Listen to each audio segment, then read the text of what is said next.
د افغانستان لپاره بد خبر راغی. دوستانو زموږ پریس نیوز چینل ته ښه راغلاست. په دې هیله چې روغ رمټ به یې زموږ چینل در سره ضرور سبسکرایب کړئ. د افغانستان لپاره تازه او بد خبر. له افغانستان څخه د څه باندې 200 میلیونه ډالرو په ارزښت جلغوزې قاچاق شوي دي. د جلغوزیو د تولید او پروسې اتحادیې رئیس محبوب الله ګردیزی وایي سږ کال د 200 میلیونه ډالرو په ارزښت جلغوزې له هیواده بهر ته قاچاق شوي دي. دا چې څنګه په ویډیو کې را سره وګورئ. د جلغوزیو د تولید او پروسس اتحادیې رئیس محبوب الله ګردیزی وایي سږ کال د 200 میلیونه ډالرو په ارزښت جلغوزې د افغانستان څخه بهر ته قاچاق شوي دي. جلغوزه چې د افغانستان یو له قیمتي او مهمو حاصلاتو څخه ده.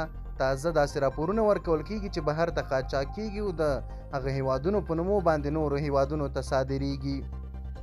د زیاتوي زموږ له هیواده د سپاسه 200 میلیونو ډالرو په ارزښت جلغوزې قاچاق شوي دي او د نړۍ بازارونو ته د نوو هیوادونو په نوم وړاندې شوي دي.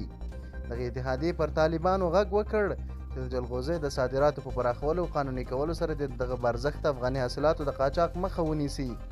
دوستانو تاسې څه فکر کوئ؟ آیا طالبان به وتوانیږي او که نه چې د دغه کار مخه ونیسي؟ خپل نظر مو راسره ضرور شریک کړئ.